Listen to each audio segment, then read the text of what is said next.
विश्वोत्पत्त्यादिहेतवे तापत्रय विनाशाय श्रीकृष्णाय वयं नमः। श्रीकृष्णाय वयं नमः।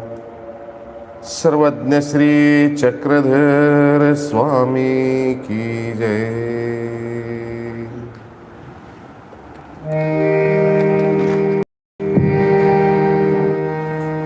गंगा तीरच्या सुरम्य काठी गोदावरीच्या काठी भक्तासह बसले मला श्री चक्रधर दिसले। मला श्री चक्रधर दिसले। मला श्री चक्रधर दिसले। गोदावरीच्या सुरम्य काठी गंगा तीरीच्या सुरम्य काठी भक्तासह बसले मला श्री चक्रधर दिसले। मला श्री चक्रधर दिसले। मला श्री चक्रधर दिसले।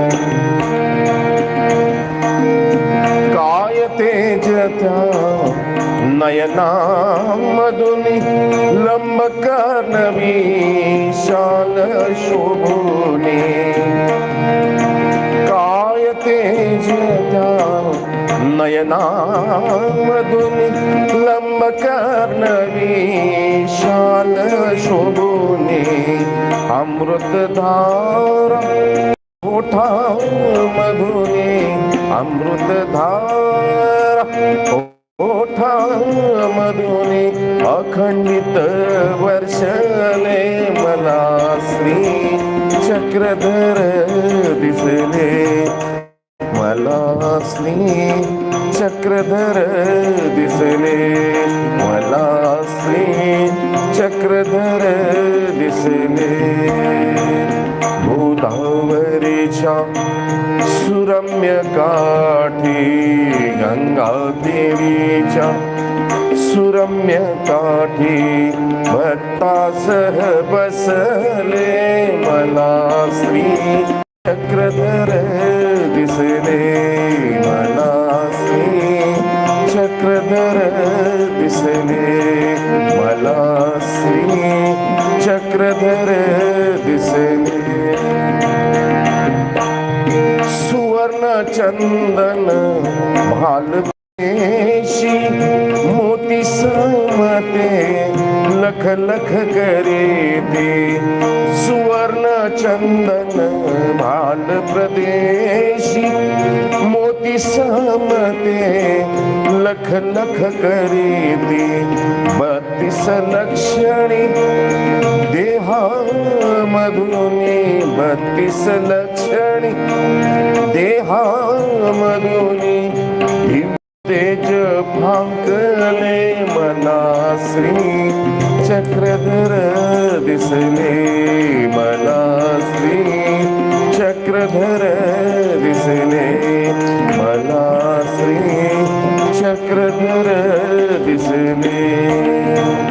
गोदावरीच्या सुरम्य काठी गंगा तीरीच्या सुरम्य काठी भक्तासह बसले मला श्री चक्रधर दिसले। मला श्री चक्रधर दिसले। मला श्री चक्रधर दिसले।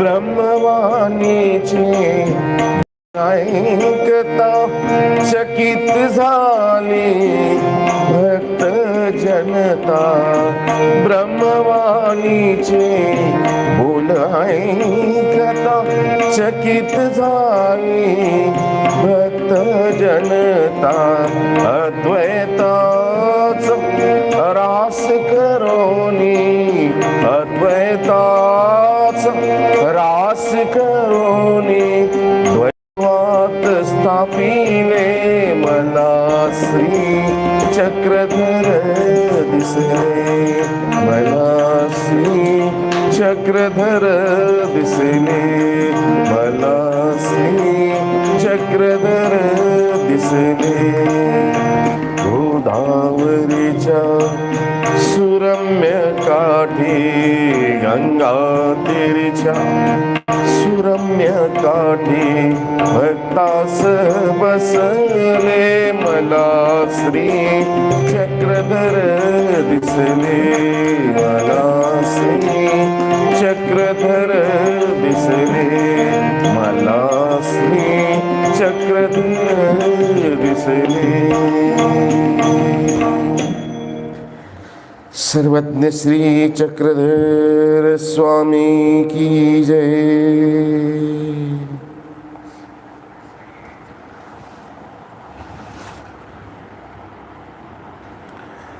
आनंद कंद दयाघन प्रभु परमात्मा भगवान श्री चक्रधर स्वामी स्वामींचं या भूतलावर महंत राष्ट्र असलेल्या महाराष्ट्राच्या भूमीत जी संतांची भूमी आहे अशा ह्या पवित्र भूमीमध्ये डोमेग्रामचा रम्य परिसर आणि ह्या परिसरामध्ये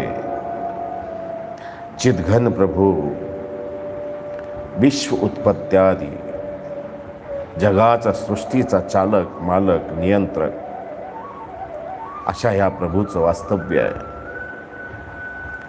एक एक अद्भुत अनुपम लीळा जशा द्वापार युगामध्ये गोपाळ कृष्ण महाराजांच्या एक एक लीळा घडतायत तशाच काहीशा लीळा या कलियुगामध्ये भगवान चक्रधर स्वामींच्या या भूतलावर महाराष्ट्राच्या या भूमीत डोमेग्रामच्या निसर्गरम्य परिसरामध्ये असे घडताय। भक्तजन स्वामीच्या ज्ञानाच्या ह्या पावसामध्ये चिंब ओले होत आहेत। अखंडित स्वामींची अमृत धारा वरसते, प्रेमाचा वर्षाव होतोय आणि ह्या ज्ञानाप्रेमामध्ये निमग्न हे जीव स्वतःची सुदबुद मात्र हरवून बसलेले आहेत आणि जगाचा नियंता असलेला हा भगवान परमेश्वर ईश्वर प्रभू परमात्मा ह्या जीवांना घडवतोय। कधी चौरीचा दंड दिला जातोय, कधी पुरणपोळी खाऊ घातल्या जाते, कधी शीत म्हणजे हिवाळ्याच्या दिवसामध्ये फाळुके रचले जात आहेत, कधी सहवास दिला जातोय, कधी वियोग दिला जातोय, लालन पालन ताळन सगळं काही ह्या ईश्वराच्या संविधानामध्ये घडतंय। अशा ह्या अद्भुत आणि अनुपम घडत असलेल्या लीळा आठवत असताना मात्र एकांतामध्ये डोळे लावून हातामध्ये स्मरणिका आहे आणि ह्या अद्भुत लीळा ईश्वराच्या चिंतन करत असताना मनन करत असताना असा भास होतोय की ह्या निसर्गरम्य परिसरामध्ये ईश्वराच्या संविधानामध्ये आपण त्या भक्तजनांच्या पांतीमध्येच आहोत। कुठेतरी प्रत्यक्ष परमात्मा जे जे स्थान आपण पाहिलेले आहे ते स्थानांचं वर्णन आपण जसं लीळेमध्ये करत असतो, ईश्वर प्रत्यक्ष त्या ठिकाणी बसलेले आहेत आणि आपण त्या लीळांचं लांबून का होईना आपण त्या लीळांचं आज ह्या ठिकाणी वर्णन करतोय, पाहतोय. कशा लीळा घडल्या असतील.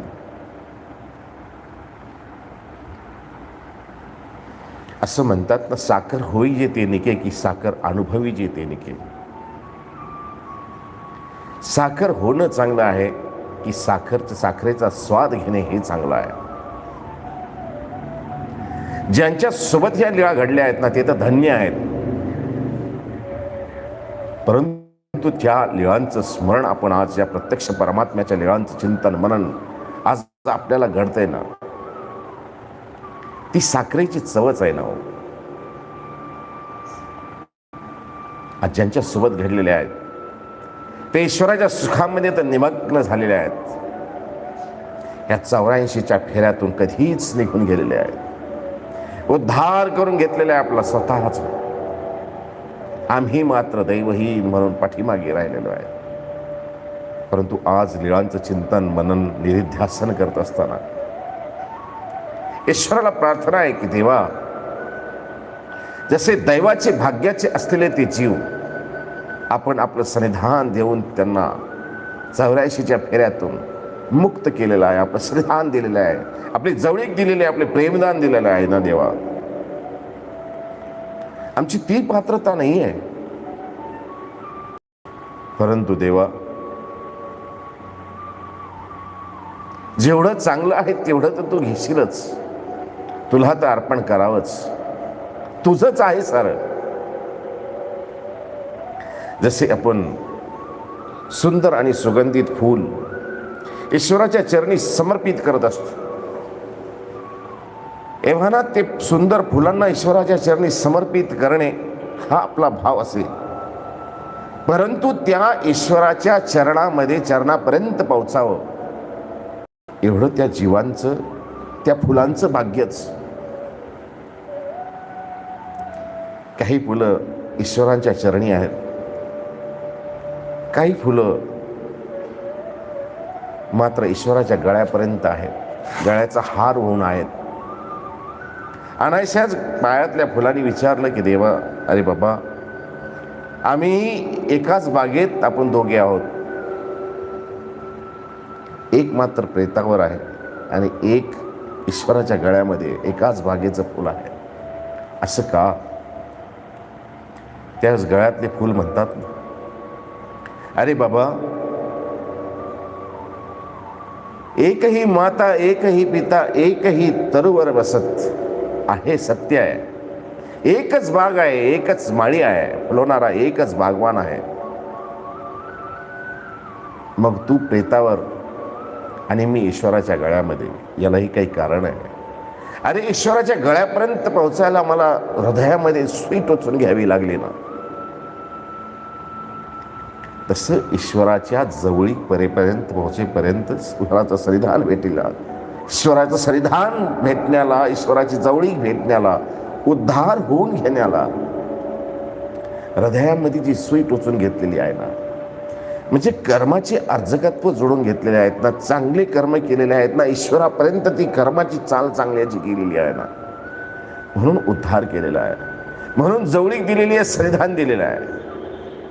आम्ही मात्र कमी पडलोय, म्हणूनच आम्हाला असन्निधान भेटलेलं आहे. ईश्वराला प्रार्थना आहे, देवा, आपली जवळीक द्यावी, आपलं सन्निधान द्यावं, आपलं प्रेमदान द्यावं, प्रेमाचा उपाय घडून घ्यावा देवा. हीच तर ईश्वराला प्रार्थना आहे. अद्भुत आणि अनुपम लीळा भगवान श्री चक्रधर स्वामींच्या डोमेग्रामच्या निसर्गरम्य परिसरामध्ये घडतायत. काल आपण पाहिलं होतं कालच्या लीळेमध्ये की स्वामींनी स्वतः आपल्या हाताने चाकवताची भाजी बनवलेली आहे, आदन ठेवायला लावलेला आहे, तेल टाकलेलं आहे, मीठ टाकलेलं आहे आणि स्वतः आपल्या हाताने, स्वहस्ताने, श्रीकराने भक्तजनांना ती चाकवताची भाजी खाऊ घातलेली आहे. धन्य आहेत, किती दैवाचे भाग्याचे ती जीव आहेत. अष्टप्रहर आम्हाला दिलेला आहे नेमून, तरी आम्हाला ईश्वराचं नाव घेत नाही आहे. एक प्रहर सांगितलेला आहे, तो एक प्रहरी देवाचं नावाचं स्मरण होत नाही आहे. ज्या कामासाठी आम्हाला ह्या भूतलावर जन्म भेटलेला आहे, जन्मोजन्माचं आमचं सुकृत या ठिकाणी उदयाला आलेलं आहे. व्यर्थ गोष्टीमध्ये आम्ही वाया घालवतोय. हा काळ, हे देह ईश्वराला समर्पित असावं, हा काळ ईश्वराच्या स्मरणामध्ये असावं, हाच उद्देश आहे. म्हणतात भजन करने के लिए देह बनाई, हरि ने देह बनाई, फिर किस बात के लिए, फिर किस बात के लिए ये माया रचाई, हरि ने माया रचाई. भजन करने के लिए देह बनाई. ईश्वराच्या नामाचं स्मरण व्हावं, चिंतन व्हावं, निधिध्यासन व्हावं, ह्यासाठी 84 लक्ष योनीमधून मनुष्य देह आम्हाला भेटलेला आहे. मनुष्य देह भेटणे हे साधं नाही ना. एखादा कावळा, एखादा आंधळा जसा हवेमध्ये हात मारतोय ना, आणि कधी न हाती लागणारा पक्षी म्हणजे कावळा, अत्यंत चाणाक्ष असलेला तो पक्षी त्या आंधळ्याच्या हाती लागतोय ना, तशीच काहीशी अवस्था आमची ह्या 84 लक्ष योनीमध्ये तो कावळा आमच्या हाती लागलेला आहे. न भेटणारं मनुष्य देह आम्हाला भेटलेला आहे.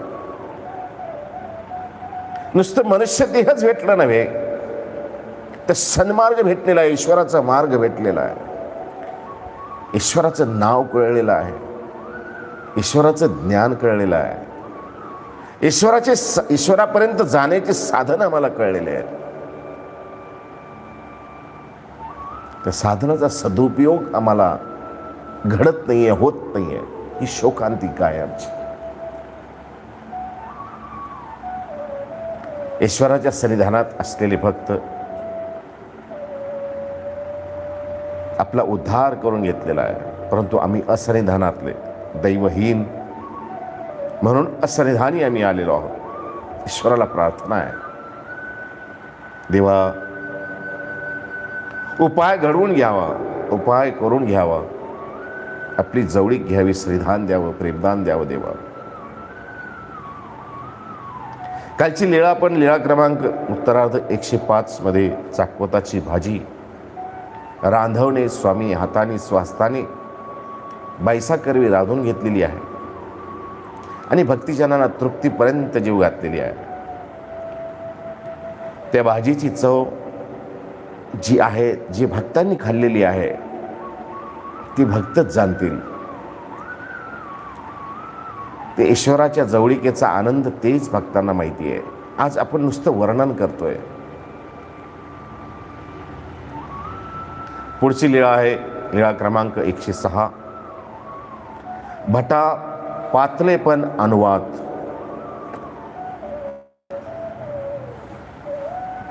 पातलेपण या शब्दाचा अर्थ होतो की नेहमी जवळीक,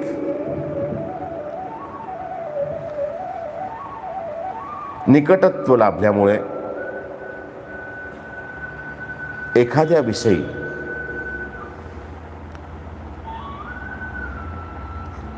एखाद्याच्या प्रेमाविषयी एखाद्याविषयी आलेला कमीपणा याला म्हणतात पातळेपण. एक दिवस गोसाव्यांच्या दर्शनाला कोणी एक ब्राह्मण आला. एक दिवस असे तर नेहमीच ईश्वराच्या भेटीसाठी, ईश्वराच्या दर्शनासाठी भगवान श्री चक्रधर स्वामीच्या श्रीधानामध्ये भक्तांची रीग लागलेली असायची.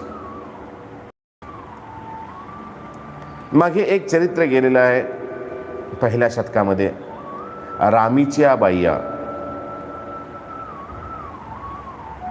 त्र्यंबकला गेलेल्या आहेत आणि त्र्यंबकहून येता येता स्वामींचं जोगेश्वरीला अवस्थान आहे आणि अनायशाच पैठणच्या दिशेने येत आहेत.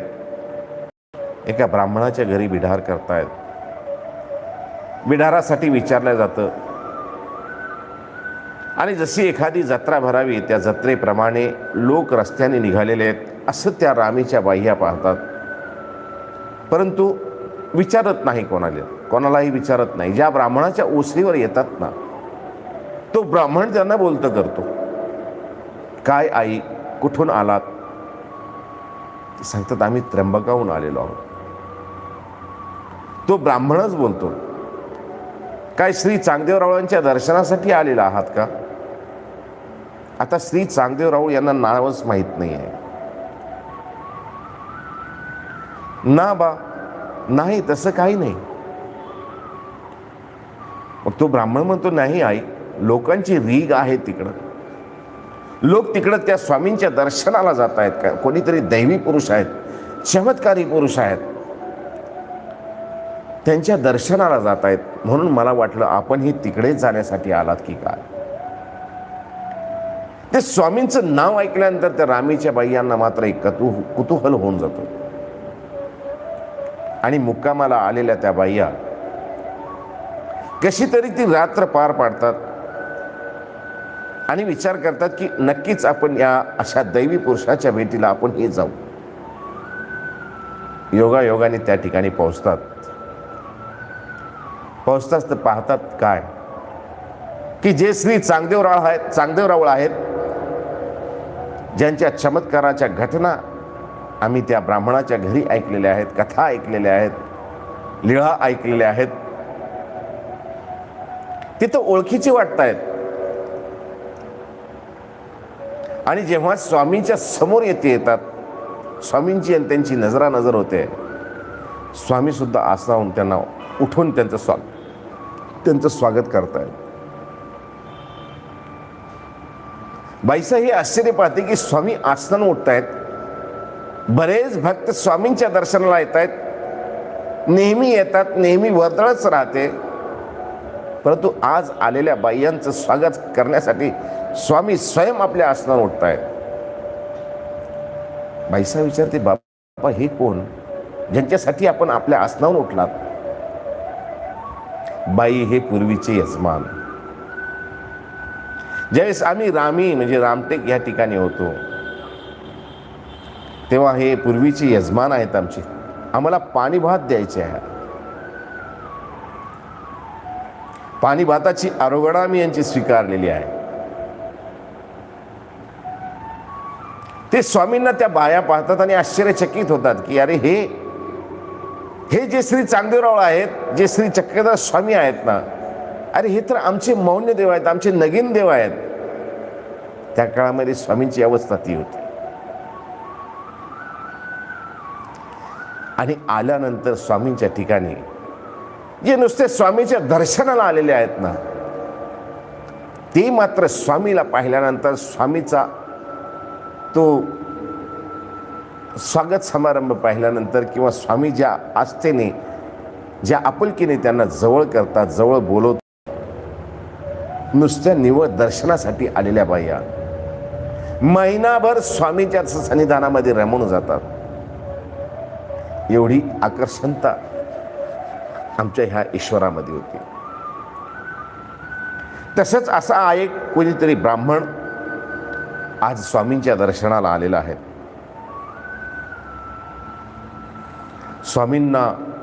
स्वामींची भेट झाल्यानंतर, स्वामींचं दर्शन झाल्यानंतर स्वामींना दंडवत घातले गेले. स्वामींच्या श्रीचरणाशी तो लागला. थोडा वेळ स्वामीजवळ बसलेला आहे आणि मग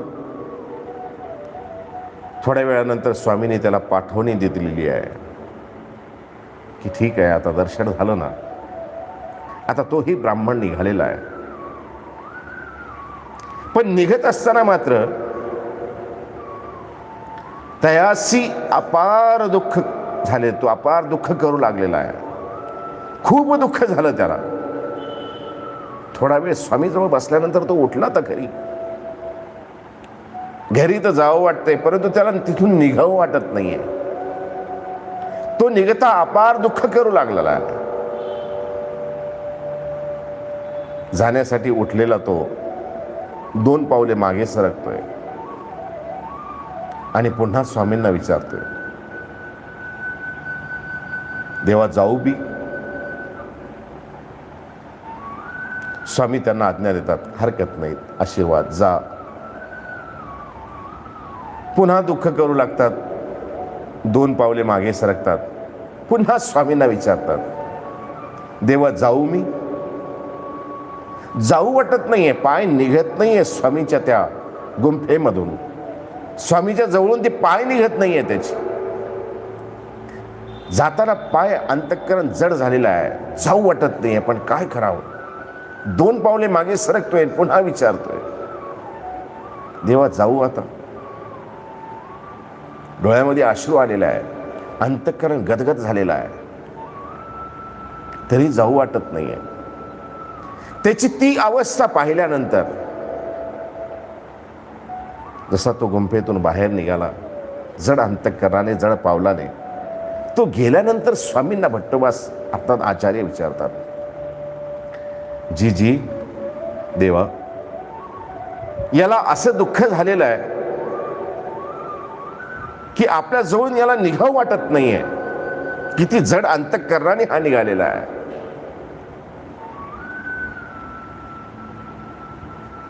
इतकं अंतःकरण ओलावा, इतका जात आपला सन्निधान सोडून जात असताना अंतःकरणामध्ये दुःख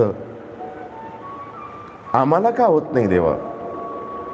आम्हा का नुपजेजी? आम्हाला का होत नाही?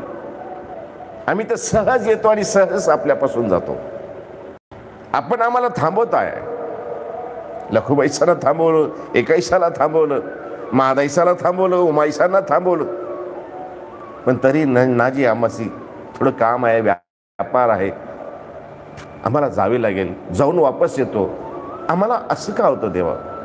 आणि हा पहिल्यांदाच स्वामी आपल्या दर्शनासाठी आलेला आहे. आणि दर्शन झाल्यावर, दर्शन होत घेऊ, इतकं अंतःकरण जड का झालेलं आहे? हा याला निघाव का वाटत नाहीये? याला इतकी कशी आवडी संचरली, एवढा कसा प्रेम संचरलेला आहे आपल्याविषयी? एवढं प्रेम आम्हाला का नाहीये? आम्हाला का वाटत नाहीये देवा? आम्ही सहज येतोय आणि जातोय. त्यावेळेस स्वामी सांगतात, सर्वज्ञ म्हणले, यासी पातलेपण नाही, तुम्हासी पातलेपण असे. जवळीक राहिल्यामुळं आलेला तो कमीपणा, असं म्हणतात. माणसाची आवडी, इच्छा, महत्वाकांक्षा ही वस्तू भेटेपर्यंतच असते. एकदा वस्तू भेटली ना की त्याच्याविषयी आवडी, प्रेम कमी होऊन जात असते. मात्र चरित्रामध्ये असे काही पात्र आलेले आहेत, जसं भांडारेकर आहेत. 16 वर्ष स्वामींच्या सन्निधानामध्ये राहिलेले आहेत आणि 16 वर्ष सन्निधानामध्ये राहिल्यानंतर सुद्धा कधीही ईश्वरांना त्यांनी पाठ दाखवलेली नाहीये. या ठिकाणी कुठेही पातळेपण आलेलं नाहीये.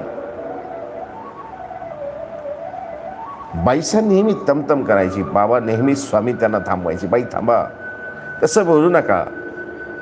कधी कधी दुसऱ्याचं कडे घेऊन बाईसांना सांगायची, बाई तुम्ही थांबा, तुमचं चुकतंय. बाई म्हातारी तमाचा मोठाळा गा, असं स्वामींनी सुद्धा त्यांच्याविषयी म्हटलेलं आहे. लखुबाईसा नेहमी स्वामी जवळ म्हणायची की बाबा ही बाईसांना नेहमी, आम्ही आपल्या जवळ आलो की ही बाईसा नेहमी तमतम करते. तमतम करीत जरी असली तरी कधीही पातळेपण आलेलं नाही आहे. आपण त्याला सांगू शकतो की बाईसा प्रेमी होते म्हणून स्वामीला सोडू शकत नव्हते. परंतु भांडारेकर तसे नव्हते. भांडारेकरांना तर 16 वर्ष सन्निधान आहे, 16 वर्ष राहिलेले आहे. 16 वर्षात कधीही पाठ दाखवलेली नाही आहे. आचार्यांना अहंकार झालेला आहे, आचार्यांना वियोग दिलेला आहे, रुद्धपूरला गेलेले आहेत, रुद्धपूरला पाठवलेले आहेत. पातळपणा निघून गेलेला आहे, पातळेपण जे आलेलं आहे ते निघून गेलेलं आहे. पुन्हा ज्या स्वामीजवळ आले ना, तर डबल आपुलकीने, डबल प्रेमाने स्वामीजवळ राहिलेले आहेत. ही लीळा तर मागच घडलेली आहे, पण पुन्हा आचार्य म्हणतात की एवढं पातळेपण याला जसं दुःख होतंय ना, या ब्राह्मणाला जसं दुःख होतंय, तसं आम्हाला का दुःख होत नाहीये? हा याशी पातळेपण नाही, हा कधी जवळ राहिलेला नाही ना, जवळ राहिला नाही ना, त्याच्यामुळे याला याच्याविषयी, आमच्याविषयीच्या अंतःकरणामध्ये एवढं प्रेम आहे की याला सोडून जाऊ वाटत नाही. महाभारताची कथा आज सहज ओघामध्ये येते. इंद्रप्रस्थ निर्माण केलं गेलेलं आहे.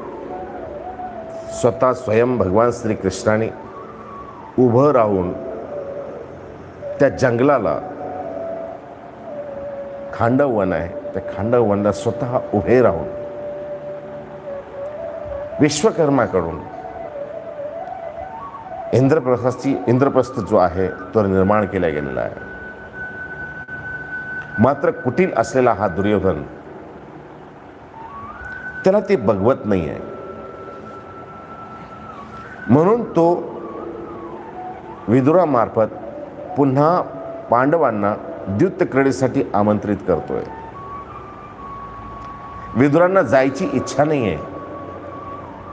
दुर्योधनही सांगतो आणि दुर्योधन धृतराष्ट्राकरवी सांगायला लावतो विदुरांना, आणि विदुरांना त्या ठिकाणी निमंत्रण देऊन पाठवतो की आमच्या भावांना या ठिकाणी द्यूत क्रीडेसाठी आमंत्रित. आता ह्या ठिकाणी ही लीळा आहे, हे ठीक आहे, इथपर्यंत योग्य आहे. परंतु महाभारताचं मूळ या ठिकाणी सुरुवात होते. पहा, ह्या ठिकाणी गोपाळ कृष्ण महाराज त्यांच्या सोबत होते. लाक्षागृहामध्ये ज्यावेळेस त्यांच्यावर अत्याचार घडला, आणि ही कथा त्यावेळेस कुंतीने आणि 5 पांडवांनी जाऊन श्रीकृष्णांना सांगितलेली आहे. त्यावेळेसच प्रभू श्रीकृष्णाने त्यांना आपली जवळीक दिलेली आहे, आपली जवळता दिलेली आहे, आशीर्वाद दिलेला आहे, आणि सोबत तेव्हापासून श्रीकृष्ण प्रभू परमात्मा पांडवांचे आहेत. असं म्हणतात की द्वारकेची जरी भगवान कृष्णाने निर्मिती केलेली असली तरी 6 महिन्यापेक्षा एका ठिकाणी कधीही द्वारकेमध्ये गोपाळ कृष्ण महाराज राहिलेले नाही. मग कुठे होते? तर नेहमीच भक्तांच्या आसपास, पांडवांच्या जवळपास नेहमीच श्रीकृष्णांचा वास आहे. मग ज्यावेळेस आमंत्रण दिलं गेलं त्यावेळेस श्रीकृष्ण द्वारकेला आलेले होते, आणि अशा काळामध्ये आमंत्रण भेटल्यानंतर यांनी ज्यांच्यामुळे इंद्रप्रस्थाची निर्मिती झालेली आहे, भेटलेला आहे, अशा श्रीकृष्ण प्रभू परमात्म्यांना हे कळवायला पाहिजे होतं, सांगायला पाहिजे होतं की देवा, आमच्या या भावाचं प्रेम आमच्यावर आज या ठिकाणी दिसतंय, आम्हाला आज आमंत्रित केलेलं आहे, आम्ही जावं की नाही? हे श्रीकृष्ण प्रभू परमात्म्याला कळवायला पाहिजे होतं. नंबर 1. नंबर 2, द्यूत क्रीडेसाठी आमंत्रित केलेलं आहे. हे द्यूत प्रेमी असलेला धर्मराज यांनी मात्र श्रीकृष्ण प्रभू परमात्म्यापासून ही गोष्ट लपून ठेवलेली आहे. ज्यांनी लाक्षागृहापासून ज्यांना मदत केलेली आहे, ज्यांच्या सोबत आहे, ज्यांच्या पखाखाली आहेत, ज्यांच्या आशीर्वादाखाली आहेत, ते श्रीकृष्ण प्रभू परमात्मा, ज्यांना सगळं काही माहिती आहे. सुरुवातीपासून सहकार्य गोपाळकृष्ण महाराजांचं राहिलेलं आहे. जाणते आहेत, सगळे जाणकार आहेत, ते जाणतात, गोपाळकृष्ण महाराजांच्या शक्तीला जाणतात. आणि असं असताना सुद्धा आज मात्र धर्मराज गोपाळकृष्ण महाराजापासून द्यूत क्रीडा हा विषय लपून ठेवतोय. इतकंच नव्हे तर ज्यावेळेस हे इंद्रप्रस्थहून हस्तिनापुरासाठी येत आहेत ना, त्यावेळेस सुद्धा धर्मराज गोपाळकृष्ण महाराजांना निरोप पाठवतोय की देवा, आम्ही हस्तिनापूरला चाललेलो आहोत, परंतु आमची एक विनंती आहे, आमंत्रण आम्हालाच आहे, आम्ही जाणार, आपल्याला आमंत्रण आहे नाही ते माहीत नाही आहे, परंतु देवा एक आमची आपल्याला विनंती आहे की जोपर्यंत आम्ही तुम्हाला त्या ठिकाणी बोलवत नाही ना, तोपर्यंत तुम्ही त्या ठिकाणी येऊ नये. आणि हीच खरी, ही जी गोष्ट आहे हीच महाभारताची मूळ आहे. इंद्रप्रस्थहून पांडव ज्यावेळेस हस्तिनापूरला पोहोचतायत आणि पोहोचल्यानंतर द्यूत क्रीडा होते ना, द्यूत क्रीडा मांडल्या जाते, त्यावेळेस समोर म्हणजे कौरवांच्या पक्षाकडून शकुनी मामा फासे टाकतायत आणि ह्या पांडवांच्या पक्षाकडून धर्मराज फासे टाकतोय. जर त्यावेळेस गोपाळकृष्णांना सोबत नेलं असतं 5 पांडवांनी आणि फासे जर गोपाळकृष्ण महाराजांनी टाकले असते, मग मला सांगा ती द्यूत क्रीडेचा परिणाम काय झाला असता. हे संपूर्ण वेगळं चित्र दिसलं असतं. 5 पांडवांचं धन गेलं नसतं, राज्यही गेलं नसतं, द्रौपदीही हरली नसती आणि द्रौपदीचं वस्त्रहरण सुद्धा घडलं नसतं. मग एवढे प्रत्यक्ष परब्रह्म परमात्मा जवळ असताना ह्या 5 पांडवांना बुद्धी आलीच कशी, येतेच कशी, हा एक यक्ष प्रश्न उभा राहतो.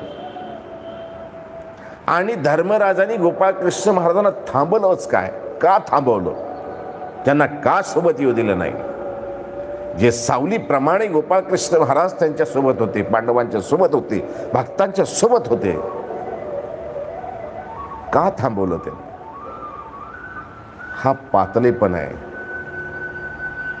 जवळीकता असल्यामुळेच धर्मराजाला ही बुद्धी सुचली की गोपाळकृष्ण महाराजांना त्यांनी थांबवलं आणि महाभारताची ठिणगी त्या ठिकाणी पडली.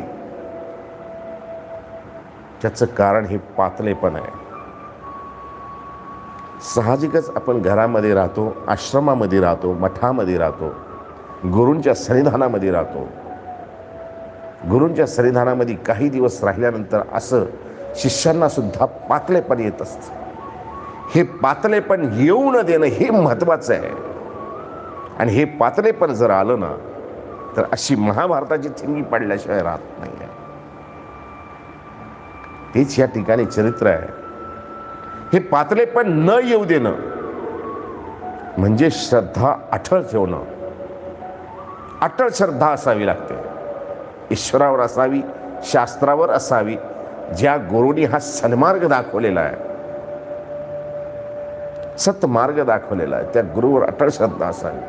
कुठंतरी आपल्याला पातळेपण येऊन जातं आणि नेमकी आपली वाट चुकते आणि सत्याच्या मार्गापासून आपण भरकटत जात असतो. जसं अजून एक दृष्टांत स्थळामध्ये एक दृष्टांत आलेला आहे, कठियाचा दृष्टांत. तो कठिया त्या भोगस्थानाची सेवा करतो, अत्यंत निष्ठेने करतो. कधी कोण्या स्त्रीला जवळ येऊ देत नाही, स्वतः तर्पण करतो, आरती करतो. नेहमी सदोदित अष्टप्रहर त्या पिंडाजवळ, स्थानाजवळ, मंदिरात राहतो. आणि नेमकं एक वेळेस जेवणासाठी जातो, पोट भरून जेवण करतो. जाड्डे येतं, आल्यानंतर देवतेकडे पाय करून निसतो. आलेल्या आळसाला ज्यावेळेस थोडीशी विश्रांती होते, जागा होतो, पाहतो त्या पिंडीकडे पाय असतात. तसाच त्या जाड्या अवस्थेमध्येच पिंडीला नमस्कार करतो, हात जोडतो, क्षमा मागतो की चुकलं. परंतु आलेला मुळे खाल्लेल्या अन्नामुळे त्याला सुधरत नाही, उठत नाहीये. इतकी मी सेवा करतो आई तुझी, माझे येतुले ही नुपस आहे. हे पातलेपण आलेलं आहे. ही पातलेपण येत जाते. पाय करून झोपतो, बाईला कधी येऊ देत नाही. एक बाई त्या ठिकाणी येते, ती बाई सेवा करायचं विचारते, त्या बाईला अनुमती देतो. सेवा करता करता हाताला हात संबंध येतात, गर्भसंभूती होते, त्या बाईंना मुलं होतात. प्रपंच वाढल्यामुळे मंदिरातलं भोगस्थानाचं लक्ष जे असतं ते कमी कमी होत जातं. पातलेपण येत जातं, निर्लता येत जाते, त्याच्यामध्ये कमीपणा येत जातो. जी श्रद्धा अटूट आहे, जे विश्वास अटूट आहे, त्याच्यामध्ये कमीपणा आलेला आहे. ज्यावेळेस हे असे पातलेपण येतं ना, त्यावेळेसच जागं होणं आणि त्यावेळेसच समजून जाणं. बहुधा असं होतं, असं म्हणतात की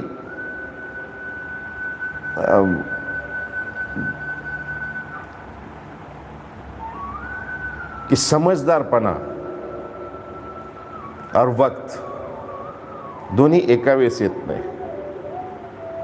ज्यावेळेस वेळ असती त्यावेळेस समजूतदारपणा नसतो, आणि ज्यावेळेस समजूतदारपणा येत असतो त्यावेळेस वेळ निघून जात असते. फार कमी लोक असतात की ज्यांना योग्य वेळेस समजूतदारपणा आणि वेळ दोन्हीचा मध्य साधत असतो. असं पातलेपण यायला लागलं ना की पातलेपण वाढत जाते. पण असं पातलेपण आलं की आपल्या लक्षात यायला पाहिजे आपण चुकतोय, आपण ट्रॅक चुकतोय आपल्याला. हे जर ताबडतोब लक्षात आलं ना की पुढची घडणारी क्रिया घडत नाही, तिथंच थांबते. म्हणूनच महानुभाव संप्रदायामध्ये प्रसव मोडण्याची पद्धत आहे. दररोज संध्याकाळी स्थानाजवळ, अधिकरणाजवळ त्यांना सांगावं लागतं, बाबा देवाला विनवा, माझ्याकडून दिवसभर जी अपराध झाले असतील ते क्षमा करावे. जो पातलेपण आला असेल किंवा येत असेल तो इथंच थांबवा. पातलेपण येऊ नका देऊ. काही दोष घडले असतील, काही मानसिक असतील, काही वाचिक झाले असतील, तिथपर्यंतच थांबवा. तुला त्याला पुढे वाढू देऊ नका. म्हणूनच प्रसव मोडायची पद्धत असते. बराच वेळा आमच्या जवळ आल्यानंतर काही ग्रस्त आश्रमी शिष्यसुद्धा येतात, अधिकरणाजवळ बसतात, जाताना प्रसव मोडतात की देवा, बाबा तुम्ही देवाला सांगा आमच्याकडून काही चुकलं असेल, इथंच प्रसव आमचा मोडावा. हे पातलेपण न येऊ देणे, पातलेपण थांबवणे आहे. हे त्यावेळेस कळलं पाहिजे, कळत नाही. गर्भसंभूती काय होते, ते लेकरं काय होतात. जो वेळ अष्टप्रहर देवतेला द्यायचा तो वेळ कमी कमी होत जातो.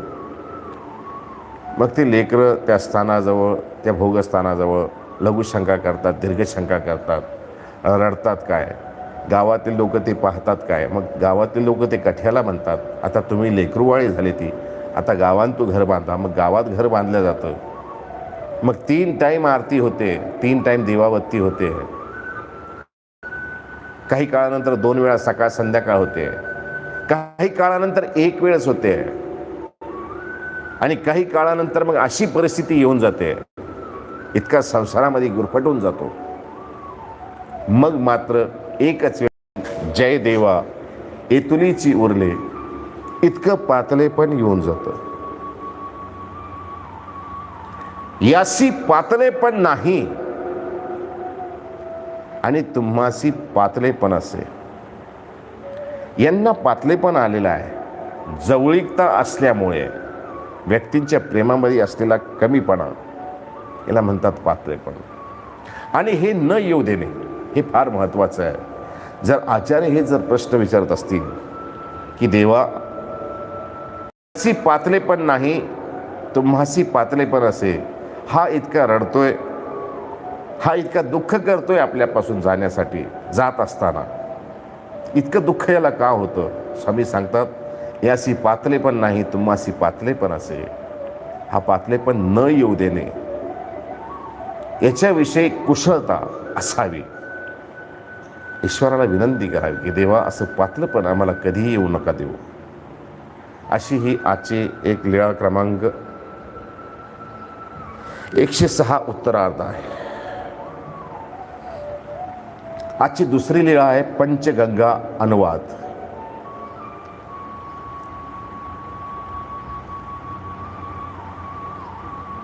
एक दोहा आहे.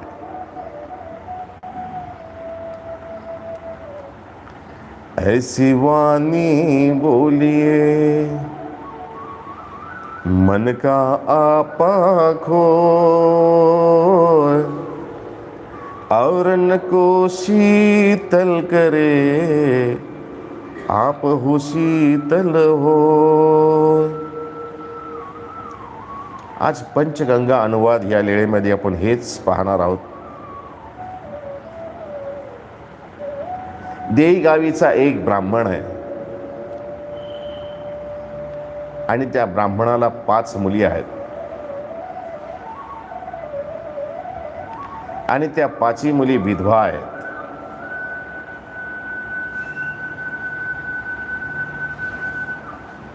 देई गावीचा असलेला तो ब्राह्मण 5 मुली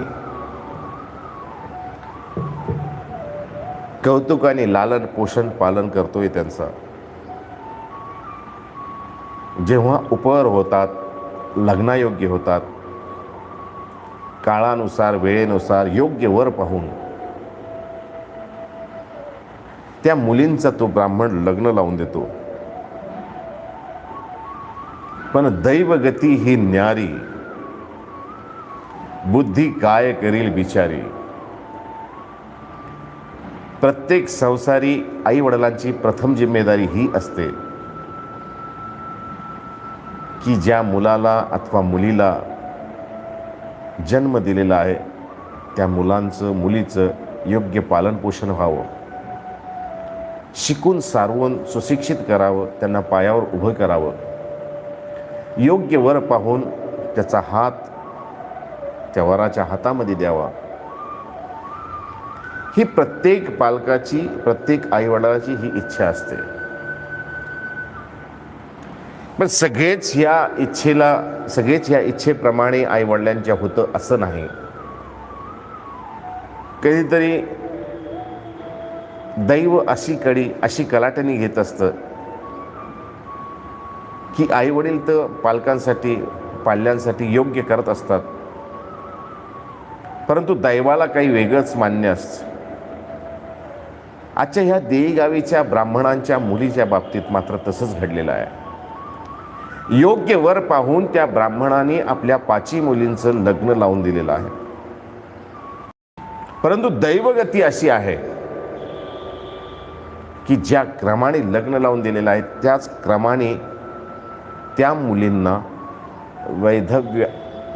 विधवा झालेल्या आहेत, वैधव्य आलेलं आहे. आजपासून 800 वर्षापूर्वी आपण जरी म्हणत असतो की स्वामींनी क्रांतीचे आद्य क्रांतिकारक आहे, आद्य प्रणेते आहेत, परंतु त्यांनी त्या काळामध्ये पुनर्विवाह अशी पद्धत अजूनही नव्हती. स्वामींच्या काळामध्ये स्वामींच्या सन्निधानामध्ये असलेले रुपाईसा, उमाईसा ह्याही लहानपणीच यांचा विवाह झालेला आहे. परंतु विवाह झाल्यानंतर ह्या हातरित्या झालेल्या आहेत आणि हातरित्या होऊन पुनश्च आपल्या घरी माहेरी आलेल्या आहेत. पुनर्विवाह ही पद्धत त्या काळामध्ये नव्हतीच. ही तर आत्ता ह्या 60-70 वर्षामध्ये पुनर्विवाहाची चाल ती बंद करण्यात, ती पुनर्विवाहाची चाल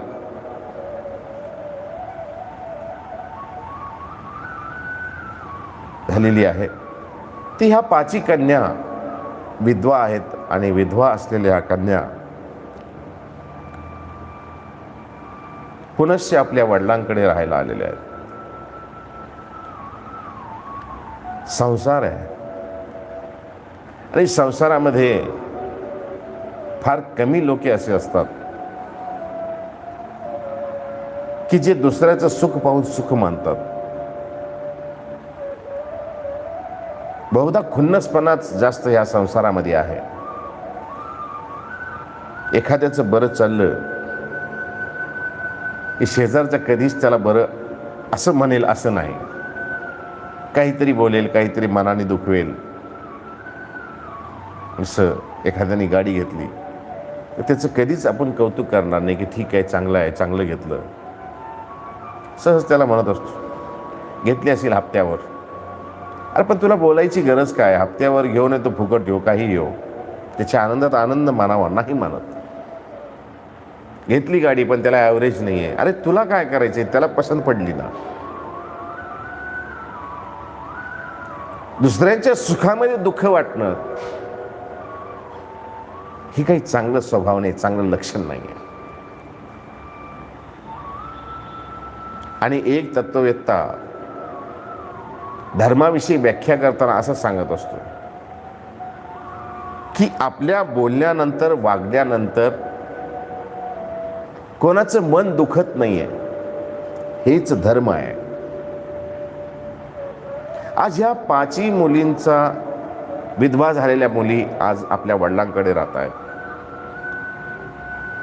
आणि या 5ही विधवा झालेल्या मुली, ते दुःख जे आहे ना, ते त्याच्या वडिलाला किंवा आईलाच माहिती आहे. की पहाडासारख्या ह्या मुली ज्यावेळेस आज हातरित्या होऊन, पांढरं कपाळ घेऊन माहेरी राहत आहेत, हे दुःख ते आई वडिलालाच कळत असतं, ज्यांच्यासोबत घडलेलं आहे. ज्यांच्यासोबत घडलेलं नाही ना, ती कुचेष्ट त्यांना वाटत असते. ते कुचेष्टीने बोलत असतात. आणि तशीच कुचेष्टेची भाषा त्या ब्राह्मणाविषयी गावातले लोक स्वैरधैर्य बोलत आहेत. आपल्या मुलींना आलेलं वैधव्य, झालेल्या हातरेती, याचं दुःख हे वेगळं, आणि लोक गावात टोचून बोलतायत ना, हे दुःख वेगळं आहे. असं म्हणतात की कोणाच्या दुःखावर फुंकर घालता आली पाहिजे.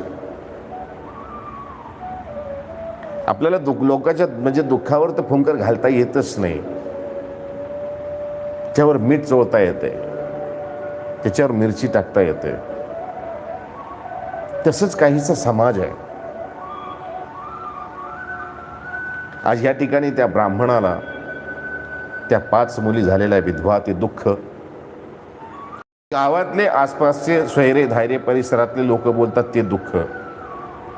म्हणून सुरुवातीला मी म्हणलंय, ऐसी वाणी बोलिये मन का आपा खोय, आवरण को शीतल करे आप हो शीतल होय.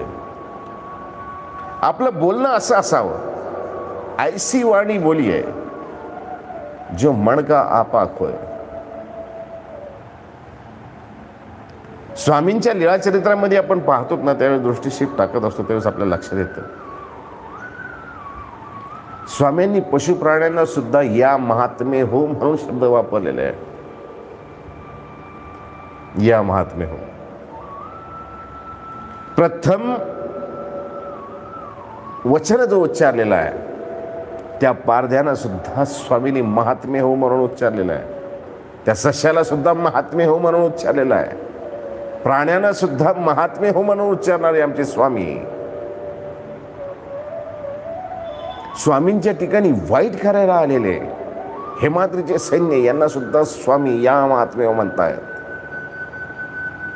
किती माधुर्य आहे हो, किती प्रेम आहे, ती किती गोडवा आहे त्या शब्दामध्ये. का आकर्षित होऊ नये त्यावेळेच्या काळाच्या समाजाने? सहज आहे. म्हणून तर सगळा समाज स्वामीजवळ आकर्षित होत होता. इतकं प्रेमाने बोलणं होतं. या महात्मे हो या, ह्या व्यतिरिक्त शब्दच नाही आहे. ऐसी वाणी बोलिये जो मन का आपा खोय, आवरण को शीतल करे आप हो शीतल होय.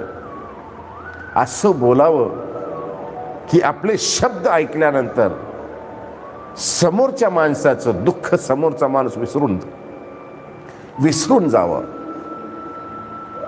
एवढं त्याला प्रेम वाटावं, एवढी आपुलकी वाटावी, असे शब्द असायला पाहिजे.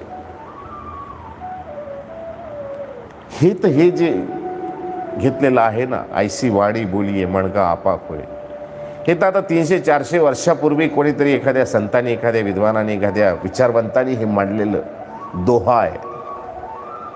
परंतु 800 वर्षापूर्वी भगवान श्री चक्रधर स्वामींनी हे आम्हाला सांगितलेलं आहे, दाखवलेलं आहे की ऐसी वाणी बोलिये या महात्म्य हो या. आज तेच आहे या ठिकाणी, ह्या लीळेमध्ये तेच आहे. त्या ब्राह्मणाला मात्र गावचे आसपासचे स्वैरे धायरे, त्या 5 विधवा झालेल्या मुली, त्यात त्या ब्राह्मणाचा काय दोष आहे किंवा विधवा होणे याच्यामध्ये त्या मुलींचा काय दोष आहे? दोष कोणाचाही नाही आहे. आपल्या मुलींना दुःख भेटावं हे त्या ब्राह्मणाची इच्छा आहे? नाही, कदापि नाही.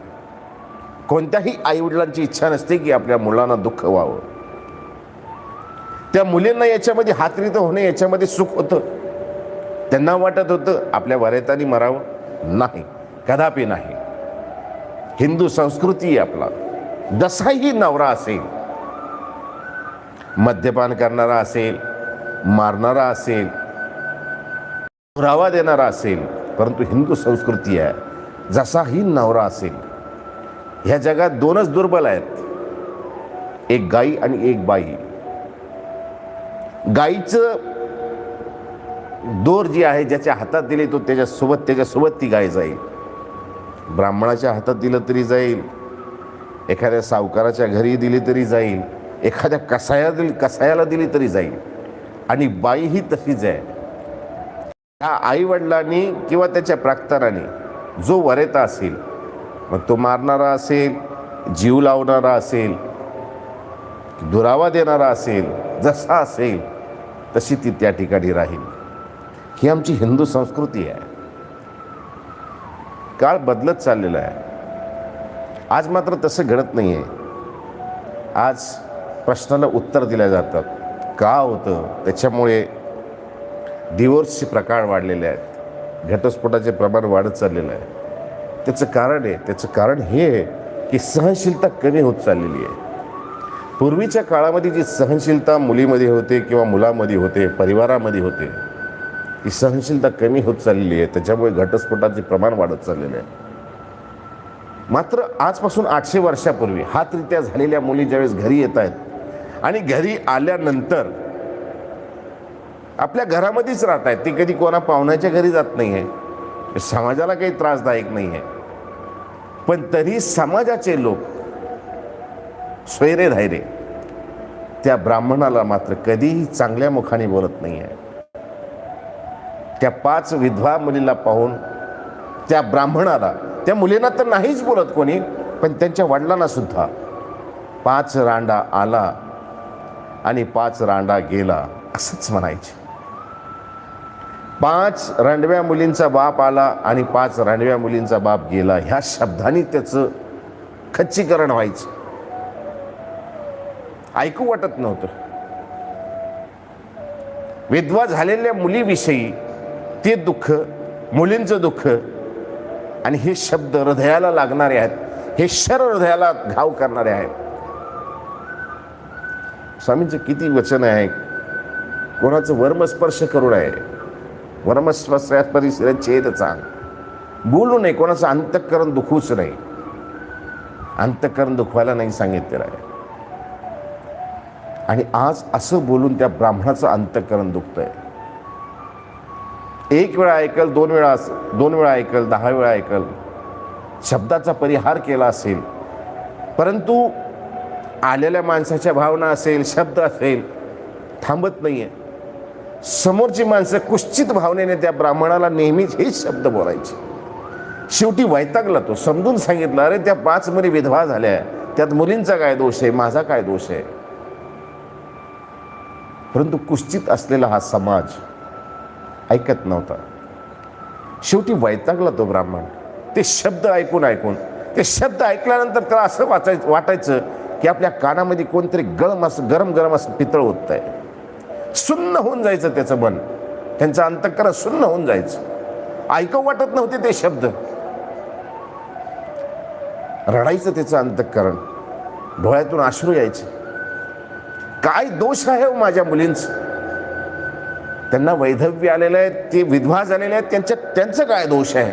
काय त्यांनी गाळ दाबून मारलेला आहे त्याला? नाही. पण हे शब्द माझ्या ह्या पवित्र गंगेसारख्या पवित्र असलेल्या मुलींना का सहन करावं लागतं? का त्यांच्या नशिबी हे का यावं? आणि हे त्यांच्या नशिबी आलेलं आहे, हे मी समाजात बाहेर निघाल्यानंतर, मुख काढल्यानंतर हे मला ऐकावं लागतंय. तुम्ही मला बोला ना, मला काय बोलायचं असेल ते बोला. वडिलांना वाटायचं मला बोला ना, मी जर चुकत असेल, मी जर दोषी असेल तर तुम्ही मला बोला. परंतु माझ्या गंगेसारख्या पवित्र असलेल्या ह्या मुलींना तुम्ही का रांडा म्हणता? रांडा शब्द हा काही चांगला आहे का? शब्द चांगला नाही आहे. ते शब्द कानामध्ये पडायचे या गंगेसारख्या पवित्र असलेल्या मुलींविषयी. अंतःकरण जायचं, दुःखी व्हायचं त्या ब्राह्मणाचं. काही कामासाठी बाहेर निघायचं असेल तर निघू वाटत नव्हतं, घरातून बाहेर निघत नव्हता. घराच्या समोरून कोणी जात असेल तर उपासाने तिकडे पाहायचे, हसायचे, बोलायचे. नेहमी दरवाजे खिडकी बंद करून राहणारा हा ब्राह्मण, कधी काही काम असेल तर गावातले लोक, शेजारचे लोक उठण्याच्या अगोदरच तोंड लपून गावाच्या बाहेर निघून जायचं. अंधार पडल्यानंतर गावामध्ये प्रवेश करायचा. काय असा पाप केलाय त्यांनी?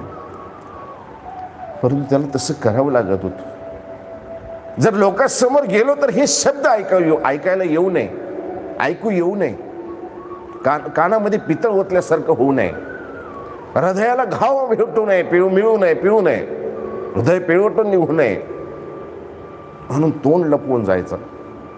कोणाला तोंड दाखवत नव्हतं. 5 मुली घराच्या बाहेर निघत नव्हत्या, कुठे जायची सोय नव्हती. असा उभगलेला, त्रसलेला तो ब्राह्मण. साहजिकच एक दिवस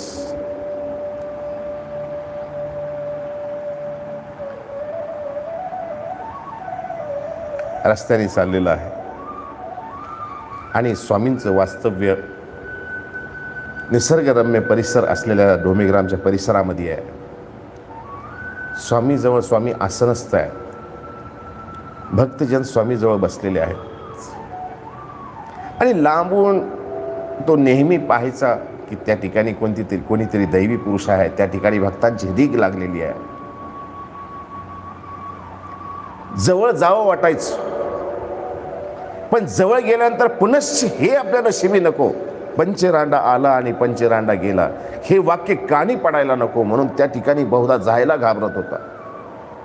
2 माणसं दिसतील, एक माणूस दिसलं तरी याच्या अंगावर काटे उठायचे की हा काही बोलणार तर नाही ना माझ्या गंगेसारख्या पवित्र मुलींना, हा काही बोलणार तर नाही ना मला, ज्याने माझं हृदय छन्न विछिन्न होईल असं तर काही होणार नाही ना. म्हणून लांबच राहायचा, कोणाला बोलत नव्हता. नेहमी स्वामींच्या जवळ वर्दळ पाहायचा. एक दिवस साहजिकच न जाणो स्वामींचं वास्तव्य त्या नदीच्या तळीला, छिन्नस्थळीच्या जवळपास कुठेतरी आहे आणि जवळूनच तो ब्राह्मण जातोय. आज मनामध्ये आलं की जावं. इतके जण त्या ठिकाणी दर्शनाचा लाभ घेतायत, जातायत. नेहमी रीग असते आपणही त्या ठिकाणी जावं. म्हणून तो ब्राह्मण स्वामींच्या दर्शनासाठी मोहरतोय, म्हणजे स्वामीकडे येण्यासाठी 2 पावले त्यांनी पुढे टाकलेले आहेत. लांबच आहे अजून, तो स्वामीपर्यंत पोहोचलेला नाही आहे. परंतु स्वामी जवळ येतोय तो आणि स्वामी जवळच आहे. स्वामींचे शब्द तिथपर्यंत पोहोचतील इतक्या तो स्वामींच्या जवळ आहे. असं स्वामींच्या दर्शनासाठी येणारा तो ब्राह्मण आणि स्वामींच्या मुखातून निघालेले शब्द, भटो या.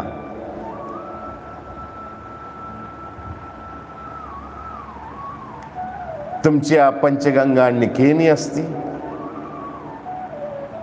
स्वामीजवळ आलेलाही नाही, स्वामीजवळ बसलेलाही नाही, दर्शनही केलेलं नाही, विनतकंदरही झालेलं नाही.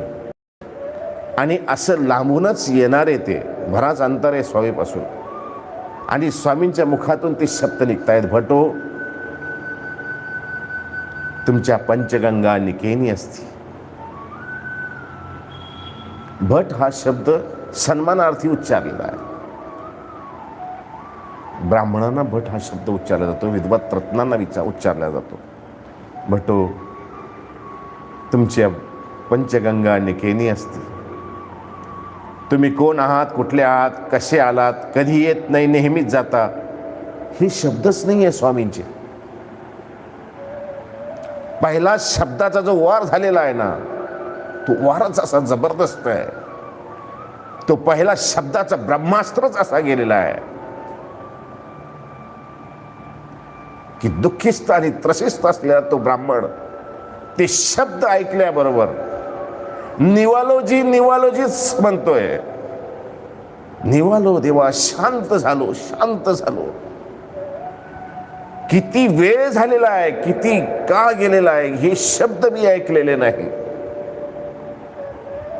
शब्दच ऐकलेला नाही. पंचगंगा हे शब्द इतक्या सन्मानाने माझ्या पवित्र असलेल्या मुलींविषयी कधी कोणी म्हणावं? कधीच नाही. बरेच वर्ष झाले देवा, तोंड लपून मी घरामध्ये आहे. माझ्या 5 मुली घराच्या बाहेर निघत नाहीये.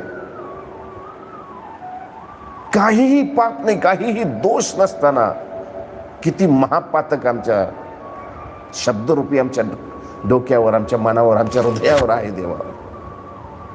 निवालोजी निवालोजी, शांत झालो देवा, शांत झालो. डोळ्यामधून अश्रूच्या धारा येत आहेत. डोळ्यातूनच का हृदयच रडायला लागलेलं आहे. आज इतका आनंद झालेला आहे. निवालोजी निवालोजी, पळतच आलाय स्वामीजवळ. स्वामींचं आसनच एका आसनावर बसलेले आहेत. लोमता श्री चरण आहे, एक पाय मुडपलेला आहे, जवळ सांगड ठेवलेली आहे, भक्तजन बसलेले आहे. आणि स्वामीच्या त्या शब्दाचा पहिलाच प्रहार ब्रह्मास्त्र शब्द जात आहेत. आणि पळतच स्वामीच्या श्रीचरणाजवळ येतोय. निवालोजी निवालोजी देवा, शांत झालोय. रडायला लागलेला आहे. जसं एखादा लहान बाळ रडावं ना, तसं ढसाढसा रडायला लागलेला आहे. काय बोलले देवा तुम्ही, काय बोलले? माझी काय काय माझी कान काय ऐकतायत देवा? पंचगंगा, ज्यांना सारा समाज स्वैरे धैर्य सारी 5 रांडा म्हणतात, पंचरांडा म्हणतात, आज तुम्ही त्यांना गंगेसारखं पवित्र बनतायत देवा. निवालो देवा, शांत झालो देवा. मला असो की माझ्या मुलींना असो, कोणी इतक्या प्रेमाने शब्द बोललंच नाही. किती वर्ष निघून गेलेले आहेत, किती काळ लोटलेला आहे देवा. माते पंचराडा वाचूनी आळवी ती नाजे. रांडाचा बाप, त्याच्याशिवाय मला कोणी बोलत नाही देवा.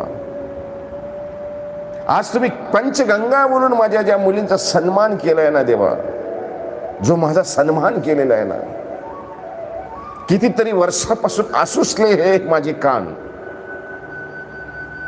की गंगेसारख्या पवित्र माझ्या मुली, आज रांडा शब्द त्यांच्याविषयी बोलल्या जातोय. शांत झालं देवा, अंतःकरण शांत झालंय. आज जरी जीव निघून ह्या ठिकाणी तरी पास शांत आहे. कोणतंही दुःख राहिलेलं नाही. आज इतक्या दैवी सामर्थ्यवान पुरुषाच्या मुखातून माझ्या मुलीविषयी गंगा हे शब्द निघावेत. गंगेसारखं पवित्र माझ्या मुलींना म्हणावं. काही घेणं देणं नाही देवा, काही घेणं देणं नाही.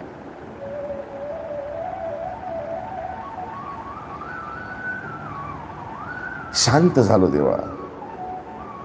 स्वामींना दंडवत केला. स्वामी जवळ बसले. नावे गोसाव्यापाशी बसले होते. मग गोसावी तयासी पाठवणी दिली. थोडा वेळ स्वामीजवळ बसले. आपलं जे दुःख होतं ते स्वामींना सांगितलं. स्वामींनी त्यांच्या लहान मुलांची समजून घालावी तसं संबोधन केलेलं आहे, समजवलेलं आहे. आणि ज्यावेळेस अंतःकरण शांत झालेलं आहे, थोड्या वेळानंतर बसवल्यानंतर प्रसाद त्यांना दिला गेला आणि त्यांची रवानगी केल्या गेली. या लिळेतून आपण हेच, आणि स्वामींनी आपल्याला आज्ञाच दिलेली आहे, महात्म्याने प्रिय वक्त्या व्हावे. महात्मे म्हणजे फक्त साधू संत आहे असं नव्हे. आम्हा सकल जातींना, मानव जातीलाच हा उपदेश स्वामीने दिलेला आहे की प्रिय वक्ते व्हावे. आमच्या मुखातून शब्द निघत असतानाच इतके प्रेममय शब्द असावे, इतके साखरेने घोळलेले शब्द असावे की ते शब्द ऐकल्यानंतर समोरचा माणूस शांत झाला पाहिजे. बरेच वचनं असे स्वामींची आलेले आहेत. इथून आल्या प्राणी जळता जावे तरी निवावे तिके. शब्दातून हे ह्या ठिकाणी हे शब्द बसतात की नाही. शांत करणाऱ्या ह्या ठिकाणी समाधान भेटावं, सुख भेटावं. शब्द असे असावे की अंतःकरण शांत व्हावं. ते शब्द स्वामींचे. आणि असे प्रेममय, करुणामय, दयामया, कृपा, करुणा, अनंत गुणांनी युक्त प्रभू परमात्मा ब्राह्मणालाच काय, आम्हा सगळ्यांनाच स्वामींच्या ज्ञानाने ती शांती, स्वामींच्या वचनाने ती शांती आम्हा सर्वांना भेटत असते. गंगा तेरीच्या सुरम्य काठी, गोदावरीच्या सुरम्य काठी भक्तासह बसले, मला श्री चक्रधर दिसले, मला श्री चक्रधर दिसले, मला श्री चक्रधर दिसले. गंगा तीरीच्या सुरम्य काठी, गोदावरीच्या सुरम्य काठी भक्तासह बसले, मला श्री चक्रधर दिसले, मला श्री चक्रधर दिसले, मला श्री चक्रधर दिसले. एक सूडा कटी प्रदेशी, एक सूडा श्री मुकुटी, एक सूडा कटी प्रदेशी, एक सूडा श्री मुकुटी.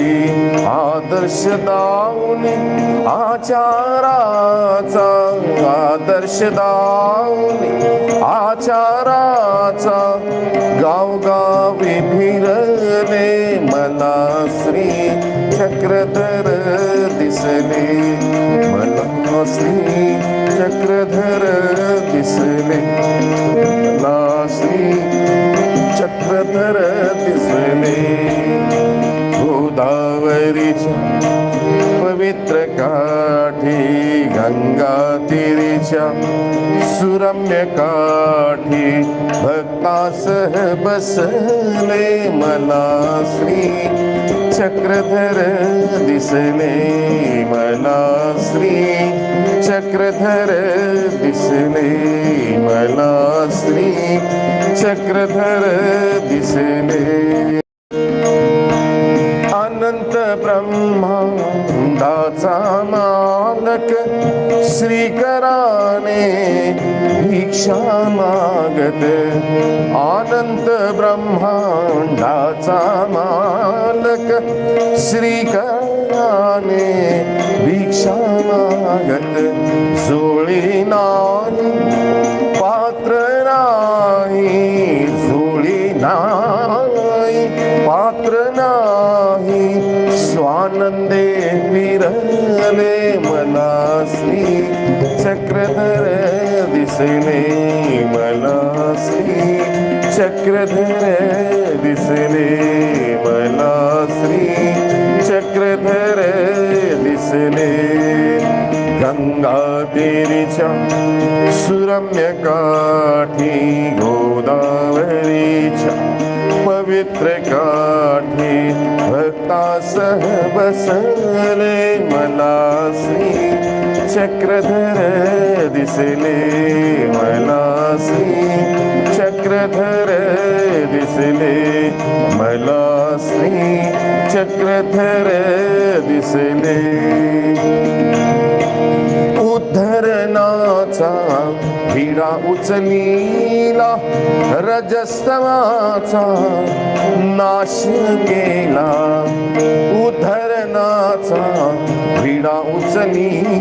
केला, रजस्तमाचा नाश केला.